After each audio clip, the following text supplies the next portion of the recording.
In the heart of the Yoruba land, where tales breathe and spirits dance, Adebayo the magician mesmerized all with his enchanting performances. With every gaze, he wove spells, with every gesture, he commanded awe. His body shimmered, bones reshaped, and before their eyes, man became serpent. Gasps filled the air, as the impossible unfolded before their very eyes. In serpent form, he danced and delighted, a spectacle of magic and mirth, never forgetting, however, the one rule: never get caught in the rain. In the quiet of night, beneath the whisper of ancient spirits, Adebayo sought counsel, his soul heavy with pride and prophecy. The spirits have limits, child of the earth, the elder intoned. You dance with a gift that listens, but it may not always answer. Rain is not your friend, serpent soul. Should it kiss your scales while you are not a man, you will never walk upright again. But Adebayo, hungry for glory, smirked through warning, thinking magic owed him mercy. And so, the spirits whispered in smoke, yet even smoke cannot stop a storm. In the light of day, when magic danced with joy, shadows watched, not with awe, but with envy. Why should the boy shine alone? Bode hissed. We too once danced for the gods. Their words were poison, brewing slowly beneath wrapped cloaks. She did not speak often, but when Morinkeji watched the clouds, even the sky began to listen. While he basked in praise, their silence grew heavy, like the sky before a storm. They would not strike that day, but the rain they would call upon was already listening. He stepped into the circle not as a man, but as a vessel of wonder.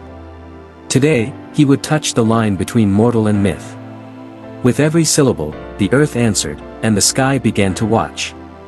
The transformation was painful, but it was a gift. A sacred art. And in that moment, he was more than human. The serpent was not a curse, but a blessing, a mirror of balance between danger and wonder. But envy does not bow to beauty. It calls the clouds, even as the people cheer. The sky wept. One drop, then another. Not from grief, but betrayal. A silent curse had begun. He felt it instantly.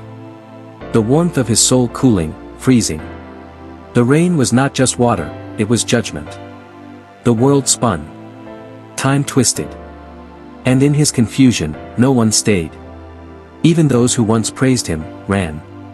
The sacred lines, the protection, gone. Washed into nothing. Like memory. Like hope. They did not cheer.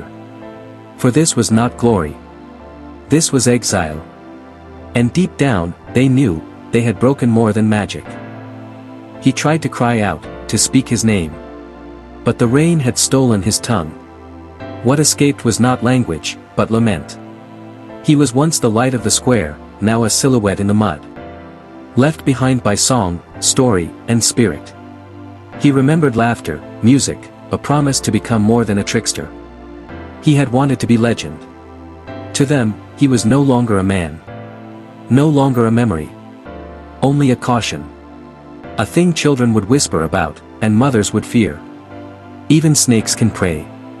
But the heavens remained quiet. And Adebayo was alone with the silence. He slithered in silence. Not as a beast, but as a man made memory. No farewell. No forgiveness. Only the forest remained, untouched and unafraid. There, among the ancient roots, he would become more myth than monster. A ghost with a golden back, hiding in the leaves. Waiting to forget the rhythm of the drum. With each inch, the world forgot. The village would write him out of song.